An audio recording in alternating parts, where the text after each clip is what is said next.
everyone, welcome all to you in our integrated mathematics channel. So today this is our 12th lecture on engineering mathematics 3. So in which we are discussing about unit number 1, linear differential equation. So in that unit our next bit is simultaneous differential equation. Okay, तर पुढचं unit आहे आपलं, पुढचं bit आहे आपलं simultaneous linear differential equation. Simultaneous या word मध्येच meaning आहे पायाचं. याच्यामध्ये एकापेक्षा जास्त इक्वेशन असणार आहेत जी की लिनियर असतील. Linear differential equation containing 2 dependent variable and 1 independent variable. Okay, तर हे सायमल्टेनियस डिफरन्शियल इक्वेशन म्हणजे काय, ज्याच्यामध्ये दोन किंवा दोनपेक्षा जास्त डिफरन्शियल लिनियर डिफरन्शियल इक्वेशन असणार आहेत. ज्या डिफरन्शियल इक्वेशन मध्ये एक इंडिपेंडंट व्हेरिएबल असेल. ओके, इंडिपेंडंट व्हेरिएबल म्हणजे ज्याच्या रिस्पेक्टिव्ह आपण डेरिव्हेटिव्ह घेतो, आणि एकापेक्षा जास्त डिपेंडंट व्हेरिएबल असणार आहे ज्याचा आपण डेरिव्हेटिव्ह घेतो. ज्या व्हेरिएबलचा त्याला आपण डिपेंडंट व्हेरिएबल असं म्हणत असतो. फॉर एक्झाम्पल पहा, 2 dx by d theta minus dy by d theta is equal to sin theta and dx by d theta minus y is equal to x.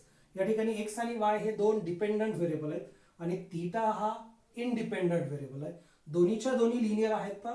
Okay, दोन्ही लिनियर डिफरन्शियल इक्वेशन आहेत आणि याला आपण म्हणणार आहे simultaneous linear differential equation. Okay, तर आता अशा टाइपची इक्वेशन आपल्याला दिलेली असणार आहे. या ठिकाणी दोन डिपेंडंट व्हेरिएबल असणारी दोन इक्वेशन, याच टाइपची एक्झाम्पल आपल्याला बघायची आहेत. ओके, अशी एक्झाम्पल असणार आहे ज्याच्यामध्ये दोनच डिफरन्शियल इक्वेशन असतील, दोनच डिपेंडंट व्हेरिएबल असणार आहे. आता हे सॉल्व्ह करण्यासाठी एक प्रोसिजर आहे. तर पहा, ती प्रोसिजर काय सांगते, तर ही जे दोन डिफरन्शियल इक्वेशन आपल्याला दिलेली आहेत त्या दोघांपैकी कोणाच तरी एकाचा व्हेरिएबल एक्सचा किंवा व्हेरिएबल वायचा कोएफिशियंट सेम करायचा. पहा, जसे आपण लिनियर इक्वेशन सोडवत होतो कंटेनिंग 2 इक्वेशन अँड 2 व्हेरिएबल, ज्या पद्धतीने आपण सोडवत होतो त्याच पद्धतीनं याला पण सॉल्व्ह करायचं आहे. ओके, त्या ठिकाणी कोएफिशियंट जे होते ते कॉन्स्टंट होते. या ठिकाणी कोएफिशियंट काय असणार आहे, कॉन्स्टंटच्या बरोबर ऑपरेटर डी हा त्याच्यामध्ये असणार आहे. ओके, एक तर एक्सचा कोएफिशियंट सारखा करून घ्यायचा दोन्ही इक्वेशन मधला, किंवा वायचा कोएफिशियंट सारखा करून घ्यायचा दोन्ही इक्वेशन मधला, आणि मग दोघांची काय करायची, वजाबाकी घ्यायची. दोघांची वजाबाकी घेतली की एक व्हेरिएबल जो आहे डिपेंडंट व्हेरिएबल एक्स किंवा वाय जो काय दिला असेल त्या दोन्हीपैकी एक व्हेरिएबल वजाबाकी केल्यामुळे इलिमिनेट होईल आणि एका व्हेरिएबल मधलं लिनियर डिफरन्शियल इक्वेशन उरेल. ओके, सिंगल व्हेरिएबल मधलं उरलेलं लिनियर डिफरन्शियल इक्वेशन कशा पद्धतीने सॉल्व्ह करायचं आपल्याला माहित आहे. आपल्याकडे प्रिव्हियस मेथड आहे, शॉर्टकट मेथड आहे, जनरल मेथड आहे, व्हेरिएशन ऑफ पॅरामीटर मेथड आहे. तर त्यांची मदत घेऊन आपण ते आलेलं linear differential equation single variable मधलं, सिंगल डिपेंडंट व्हेरिएबल मधलं आपण इझिली सॉल्व्ह करू शकतो. ते सॉल्व्ह केलं की आपल्याला त्या व्हेरिएबल मधलं एक रिलेशन मिळेल. ओके, तो व्हेरिएबल आणि इंडिपेंडंट व्हेरिएबल या दोघांमधलं एक रिलेशन भेटणार आहे. ते झालं आपलं एक सोल्युशन. आता दुसरं सोल्युशन आपल्याला फाइंड करायचं आहे दुसऱ्या व्हेरिएबलसाठी. तर त्याच्यासाठी काय करायचं, आलेलं जे सोल्युशन आहे एका व्हेरिएबलचं, एका डिपेंडंट व्हेरिएबलचं, तर त्या दोन्हीपैकी कुठल्या तरी एका इक्वेशन मध्ये ते पुट करायचं. मोस्टली कोणत्या इक्वेशन मध्ये पुट करायचं, समजा याच्यामध्ये तुम्हाला एक्सचं रिलेशन भेटलं असेल तर ज्या इक्वेशन मध्ये एक्सचा डेरिव्हेटिव्ह आहे आणि वायचा डेरिव्हेटिव्ह नाहीये त्या इक्वेशन मध्ये ते पुट करा. ओके, आणि मग इझिली तुम्ही ते सॉल्व्ह करू शकाल. येथे लक्षात काय सांगितलं हे अतिशय महत्वाचं आहे. आलेलं रिलेशन, समजा एक्सचं रिलेशन आलंय असं आपण मानूया. एक्स आणि वाय मधली सायमल्टेनियस लिनियर डिफरन्शियल इक्वेशन आहे. आलेलं रिलेशन हे एक्सचं रिलेशन आहे. तर या दोन्हीपैकी कोणत्यामध्ये यूज करायचं, तर या दोन्हीपैकी असं इक्वेशन चूज करायचं ज्याच्यामध्ये दुसरा जो व्हेरिएबल आपल्याला फाइंड करायचा आहे त्याचा डेरिव्हेटिव्ह नसेल. ओके, आता या इक्वेशन मध्ये वायचा डेरिव्हेटिव्ह नाही आहे, फक्त एक्सचा डेरिव्हेटिव्ह आहे. मग एक्सचं आलेलं रिलेशन याच्यामध्ये पुट करा. डेरिव्हेटिव्ह तुम्ही इझिली घेऊ शकता. तो डेरिव्हेटिव्ह घ्यायचा आणि त्याला शिफ्ट करायचा अपोजिट साइडला, तुम्हाला दुसरा जो व्हेरिएबल आहे त्याच्यामधलं रिलेशन मिळून जाईल. अशा पद्धतीने दोन रिलेशन आपल्याला मिळतील आणि ते दोन रिलेशन म्हणजेच आपल्या सायमल्टेनियस डिफरन्शियल इक्वेशनचं सोल्युशन असणार आहे. ओके, अशी मेथड आहे का सोल्युशन फाइंड करण्यासाठी. ही एकदा ऑब्झर्व करा, एक्झाम्पल घेतल्यानंतर हे आणखी क्लिअर होऊन जाईल. सायमल्टेनियस लिनियर डिफरन्शियल इक्वेशन वरील आपलं पहिलं एक्झाम्पल आहे. पहा, हे दोन इक्वेशन दिलेली आहेत आणि ही दोन इक्वेशन आपल्याला सॉल्व्ह करायचे आहेत अंडर दिस कंडिशन. याच्यावरती एक कंडिशन पण दिलेली आहे. पहा, ज्या ती कंडिशन दिली आहे त्यावरती आपल्याला याच्यामध्ये येणारे जे कॉन्स्टंट आहे त्याच्या व्हॅल्यू पण फाइंड करायचे असतात. तर सुरुवातीला हे इक्वेशन आपण लिहिलं गिवन मध्ये. Derivative with respect to x आहे. तर या ठिकाणी ऑपरेटर डी हा आपण यूज करत असतो. डी बाय डी एक्सच्या ऐवजी डी बाय डी एक्सच्या ऐवजी D capital D into u आहे तसा plus v as it is equal to sine x. This become our equation number 1. दुसऱ्या इक्वेशन मध्ये पण व्हीचा डेरिव्हेटिव्ह आहे तो जरा डी व्ही प्लस यू आहे तसा कॉस एक्स आहे तसा. आता आपल्याला काय करायचं या दोन इक्वेशन मधून एक तर व्हेरिएबल यू एलिमिनेट करायचा आहे किंवा आपल्याला फीला एलिमिनेट करायचा आहे. तर मी फी हा एलिमिनेट करतो. तर दोन्ही इक्वेशन मध्ये कोएफिशियंट फीचे काय आहेत ते बघायचं. ओके, इथं फीचा कोएफिशियंट काहीच नाही म्हणजे 1 आहे आणि इथं व्हीच्या पुढे आपल्याला कॅपिटल डी दिसतोय. याचा अर्थ इथं व्हीचा कोएफिशियंट काय आहे डी. म्हणजे वरती आपल्याला व्ही ला मल्टिप्लाय डी पाहिजे म्हणजे डेरिव्हेटिव्ह पाहिजे. तर इक्वेशन 1 ला डिफरन्शिएट करायचं. So differentiate equation 1 with respect to x and then subtract it from equation number 2. Okay, दोन्हीचे कोएफिशियंट सारखे होतील. इथं डेरिव्हेटिव्ह घेतलं तर डेरिव्हेटिव्ह ऑफ फी होऊन जाईल आणि इथं डेरिव्हेटिव्ह ऑफ फी आहेच. दोघं सारखे होतील आणि दोघांची वजाबाकी केली की व्ही हा कॅन्सल होऊन जाईल. मग पहिल्या इक्वेशनचा आपण डेरिव्हेटिव्ह घेतोय.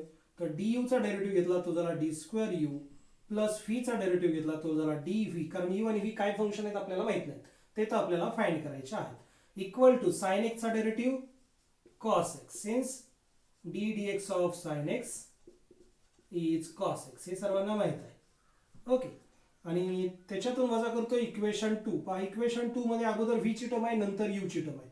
मी काय करतो अगोदर यू ची टर्म लिहितो आणि नंतर व्ही ची टर्म लिहितो plus D v is equal to function as it is cos x. आता या दोघांची काय करायची आपल्याला वजाबाकी करायची. इक्वेशन 2 वजा करायचे म्हणजे इक्वेशन 2 ची साइन चेंज होती. प्लस आहे मायनस झालं प्लस आहे मायनस झालं प्लस आहे मायनस झालं. याला D square u minus U याला हे कॅन्सल होत आहे आणि इक्वल टू इथं कॉस कॉसला कॅन्सल होत आहे ते येत आहे 0. दोघांमध्ये यू आहे कॉमन घ्या आलं D square minus 1 into u is equal to 0 and therefore auxiliary equation is या ठिकाणी ऑक्झिलरी इक्वेशन येत आहे d square minus 1 is equal to 0. So this implies d is equal to plus 1 and minus 1. Okay, याचे दोन route येतात plus 1 आणि minus 1. आता या ठिकाणी इक्वल टू 0 आहे याचा अर्थ याचं सोल्युशन म्हणजे फक्त yc असणार आहे. yp फाइंड करायची गरज नाही कारण फंक्शन काय आहे 0 आहे. सो देअरफॉर या ठिकाणी y च्या ऐवजी येणार आहे u कारण u चा डेरिव्हेटिव्ह आहे पहा. Okay, so u is equal to त्यालाच आपण म्हणतो uc इज इक्वल टू येणार आहे c1 e raised to x plus c2 e raised to minus x. Okay, x ला मल्टिप्लाय 1 आणि मायनस 1 हीच्या पॉवरला. x ला मल्टिप्लाय 1 घेतला 1च येणार आहे मायनस 1 घेतला तो मायनस x होऊन जाईल. हा झाला आपला u. So this become equation number 2.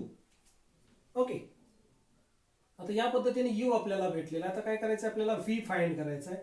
आता मी मेथड मध्ये लिहून दिल्याप्रमाणे u ची व्हॅल्यू आपल्याला 1 मध्ये किंवा 2 मध्ये कुठल्या तरी एकामध्ये पुट करावी लागणार आहे फी फाइंड करण्यासाठी. तर ती या इक्वेशन मध्ये पुट करायची ज्याच्यामध्ये फी चा डेरिव्हेटिव्ह नाही. ओके, कारण व्ही फाइंड करायचं इथं व्ही चा डेरिव्हेटिव्ह आहे म्हणजे याच्यामध्ये पुट केलं तर थोडं काम वाढेल आपलं. मग आपण याच्यामध्ये पुट करूया फी ची यू ची व्हॅल्यू म्हणजे आपल्याला व्ही इझिली मिळेल. So put in equation 1. Equation 1 मध्ये मी ती व्हॅल्यू पुट करतोय. So we get derivative of u. u is c1 e raised to x plus c2 e raised to minus x. Okay, u ची value इथं put केली. dd म्हणजे derivative with respect to x आहे तसा plus v is equal to sin x plus v equal to sin x आणि derivative आपण easily लिहू शकतो. c1 कॉन्स्टंट आहे तसा e raised to x चा derivative e raised to x plus c2 constant आहे तसा e raised to minus x चा derivative e raised to minus x into पॉवरला मायनस x आहे त्याच्यामुळे मायनस 1 च्या डेरिव्हेटिव्हने मल्टिप्लाय करावं लागेल. मायनस 1 चा derivative minus 1 plus phi is equal to sine x आणि या पद्धतीनं फी आपल्याला भेटतोय इक्वल टू साइन एक्स आहे तसं ही प्लस टर्म आहे उजव्या साईडला गेली minus c1 e raised to x झालं. ही मायनस टर्म आहे प्लस इंटू मायनस मायनस ती प्लस झाली c2 e raised to minus x. So this become equation number 3. हे झालं आपलं इक्वेशन 3. पण आपल्याला पुढे जाऊन आणखी काय फाइंड करायचंय. अंडर दॅट कंडिशन आपल्याला सोल्युशन पाहिजे. तर ही कंडिशन काय सांगते x इज इक्वल टू 0 असताना u काय येतोय 1 येतोय आणि फी हा 0 येतोय. ही जी कंडिशन आहे ती इक्वेशन 2 आणि 3 मध्ये पुट करायची. Therefore put x is equal to 0 u is equal to 1 and phi is equal to 0 in equation 2 3 2 आणि 3 मध्ये ती व्हॅल्यू आपण पुट करूया. u ची व्हॅल्यू 1 आहे x 0 असताना. So 1 is equal to c1 e raise to 0 plus c2 e raise to minus 0. So this implies 1 is equal to c1 plus c2 and फीच्या equation मध्ये व्हॅल्यू पुट केल्या x 0 असताना v काय येतोय 0 येतोय. So 0 is equal to sin 0 minus c1 e raised to 0 plus c2 e raised to minus 0. So in that way we get 0 is equal to sin 0 ची value 0 च असते. e raised to 0 हा 1 असतो त्याला multiply minus c1 आहे तसा plus इथं हा c2 आहे तसा कारण e raised to 0 किंवा मायनस 0 घेतला तर तो 1 च असणार आहे. Since e raised to 0 is 1. आणि आता ही दोन इक्वेशन भेटलेले आहेत पहा. मग ही दोन इक्वेशन आपण सॉल्व्ह करूया. दोघांची जर बेरीज केली तर c1 कॅन्सल होईल आणि c2 ची व्हॅल्यू मिळेल आपल्याला. सो इक्वेशन यांना नंबर देऊया आपण 4 म्हणतो मी याला आणि याला म्हणतो 5. So equation 4 plus equation 5 implies c1 plus c2 is equal to 1 minus c1 plus c2 is equal to 0. So we get 2 c2 is equal to 1. So this implies c2 is equal to 1 upon 2. And therefore put c2 is equal to 1 upon 2 in equation 5 implies c1 is equal to c2. So this implies c1 is equal to 1 upon 2. c1 1 upon 2 येतोय, c2 पण 1 upon 2 येतोय. हा याच्यावरून काय येणार आहे हा minus c1 इकडे घेतला प्लस c1 म्हणजे आपल्याला भेटेल c2 is equal to c1 आणि c2 ची व्हॅल्यू 1 upon 2 आहे म्हणजे ऑब्विसली c1 ची व्हॅल्यू पण काय असणार आहे 1 upon 2 असणार आहे म्हणजेच हाफ असणार आहे. आणि मग या व्हॅल्यू आपल्या इक्वेशन मध्ये पुट करूया. therefore 2 become u is equal to काय येणार आहे c1 c2 दोघेही हाफ आहे त्याच्यामुळे येणार आहे half into bracket e raised to x plus e raised to minus x and phi is equal to sin x आहे तसा प्लस c1 c2 दोघांची हाफ व्हॅल्यू आहे ती मी कॉमन घेतली तर पुट केलेली व्हॅल्यू आणि ब्रॅकेट मध्ये उरेल e raised to minus x अगोदर लिहिलं मी आणि minus e raised to plus x नंतर लिहिलं. Okay so these are two solutions okay in our simultaneous differential equation. या पद्धतीने सोल्युशन आपल्याला इझिली मिळून जातं. एकदा हे व्यवस्थित ऑब्झर्व करा. ही जर कंडिशन आपल्याला दिलेली नसती तर आपले ही सोल्युशन झाले असते. फायनल सोल्युशन यू साठीचं हे आणि व्ही साठीचं हे झालं असतं. पुढे जे आपण सिम्प्लिफाय केलंय ते सिम्प्लिफाय करण्याची गरज पडली नसती. एकदा ऑब्झर्व करा. सायमल्टेनियस लिनियर डिफरन्शियल इक्वेशन वरील आपलं सेकंड एक्झाम्पल आहे पहा. Solve simultaneous linear differential equation. दोन डिफरन्शियल इक्वेशन दिलेले आहेत पहा.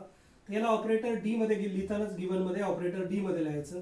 x चा derivative with respect to t आहे तिथं आला dx प्लस 2y आहे तसा e रेस टू टी आहे तसा.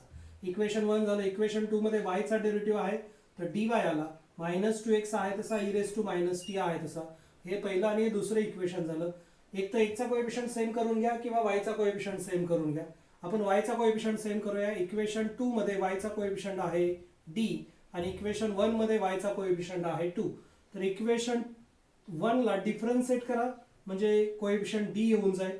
So differentiate equation 1 with respect to t आणि मग त्याच्यातून वजा करा. इक्वेशन 1 मध्ये y चा कोएफिशियंट आहे 2 त्याने इक्वेशन 2 ला मल्टिप्लाय करून ते वजा करा. So 2 time equation 2. इक्वेशन 1 ला आपण डिफरन्शिएट करतोय विथ रिस्पेक्ट टू टी. इथं x चा डेरिव्हेटिव्ह आहे फर्स्ट डेरिव्हेटिव्ह परत डिफरन्शिएट केलं तर सेकंड डेरिव्हेटिव्ह मिळून जाईल plus constant 2 as it is y चा डेरिव्हेटिव्ह येणार आहे dy is equal to e raised to t चा डेरिव्हेटिव्ह येणार आहे e raised to t. Similarly equation 2 ला आपण मल्टिप्लाय करतोय 2 ने. तर अगोदर मी 1 ची टर्म लिहितो. याला 2 ने मल्टिप्लाय केलं त्याला minus 4x.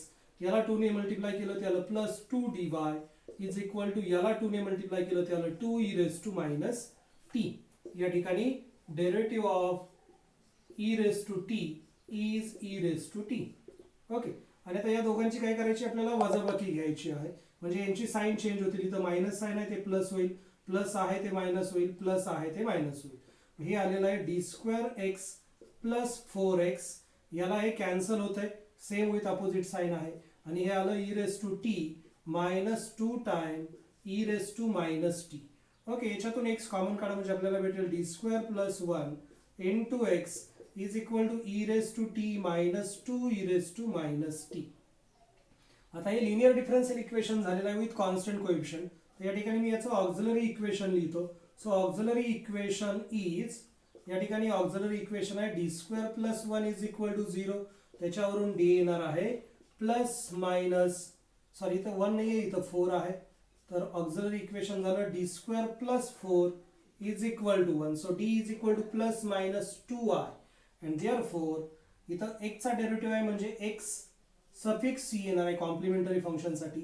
x suffix c is equal to c1 sin 2x plus c2 cos 2x. हा या ठिकाणी अगोदर आपण cos घेतलं तरी काही प्रॉब्लेम नाही, अगोदर cos घ्या नंतर sin घ्या. ओके, दोन्ही केस मध्ये सोल्युशन सेमच असणार आहे. and therefore x suffix p is equal to means particular integral is equal to, या ठिकाणी हे 0 नाही आहे त्याच्यामुळे आपल्याला पर्टिक्युलर इंटिग्रल पण फाइंड करावं लागेल. So x suffix p is equal to d square plus 4 into function e raised to t, right, e raised to t minus 2 time e raised to minus t. मग दोघांवरती ते separate operate होईल पाहिजे. 1 upon d square plus 4 into e raised to t minus 2 constant बाहेर 1 upon d square plus 4 e raised to minus t. आणि आता पहिल्या केसमध्ये बसते पहा शॉर्टकटच्या कारण एक्सपोनेन्शियल फंक्शन आहे आणि पहिली केस सांगते d च्या ऐवजी a रिप्लेस करा. a म्हणजे e च्या पॉवरला असणारा t चा कोएफिशियंट म्हणजे होईल 1 square plus 4 e raised to t. हे काय 0 येत नाही म्हणजे आपण डायरेक्ट यूज करू शकतो. Minus 2 into 1 square minus 1 square plus 4 into e raised to minus. So in that way we get e raised to t divided by 5 minus 2 divided by 5 into e raised to minus t. So in that way we get 1 upon 5 into bracket e raised to t minus 2 times e raised to minus t. So this become xp and therefore x is equal to xc plus xp which is equal to c1 sin 2x plus c2 cos 2x plus 1 upon 5 into bracket e raised to t minus 2 times e raised to minus t. So this is our solution of x in terms of t. या ठिकाणी x नाही इथं t पाहिजे. Okay, t च्या respective derivative आहे कदाचित इथं पण x लिहिलं असेल पहा, इथं पण t पाहिजे कारण t चं फंक्शन आहे. So this become t. Now put value of x. आता ज्याच्यामध्ये आता y ची व्हॅल्यू आपल्याला फाइंड करायची, या दोन्हीपैकी कोणत्या इक्वेशन मध्ये आपण x ची व्हॅल्यू पुट करणार, तर ज्याच्यामध्ये y चा डेरिव्हेटिव्ह नाही म्हणजे इक्वेशन 1 मध्ये पुट करायची आहे. Put value of x in equation 1.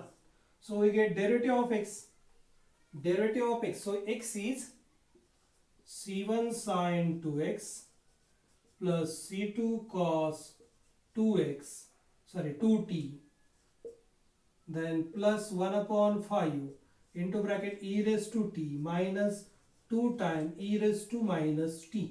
Okay, ही झाली x ची व्हॅल्यू आपण पुट केलेली आहे. त्याचा डेरिव्हेटिव्ह असणार आहे प्लस 2y आहे तसा plus 2y is equal to function आहे e raised to t.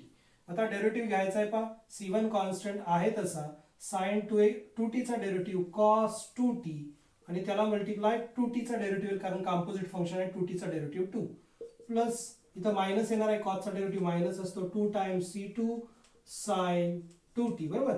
cos 2t चा derivative minus sin 2t into 2t चा derivative 2 then plus 1 upon 5 as it is constant आहे ब्रॅकेट मध्ये e raised to t चा derivative e raised to t minus 2 आहे तसं e raised to minus t चा derivative e raised to minus t पण पॉवरला minus t आहे, minus t चा डेरिव्हेटिव्ह येणार मायनस 1 मायनस आणि हे मायनस प्लस होईल ब्रॅकेट कंप्लीट.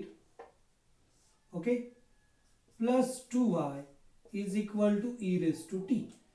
या पद्धतीने सोल्युशन आलेलं. आपल्याला y पाहिजे, हा e raised to t इकडे आणा आणि y ला किंवा हे टोटल फंक्शन शिफ्ट करा उजव्या साईडला.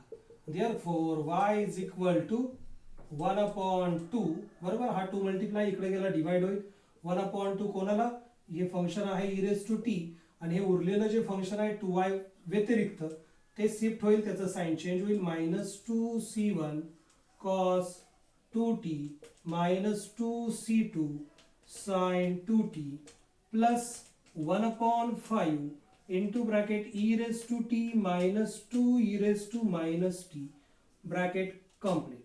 So this is our final answer. Okay, या पद्धतीने एक्स आणि वाय मधले ही दोन सोल्युशन आपल्याला इझिली मिळतात. ओके, याच्यावरची आणखी काही एक्झाम्पल सॉल्व्ह करा म्हणजे हा कन्सेप्ट तुमचा क्लिअर होऊन जाईल. थँक्यू.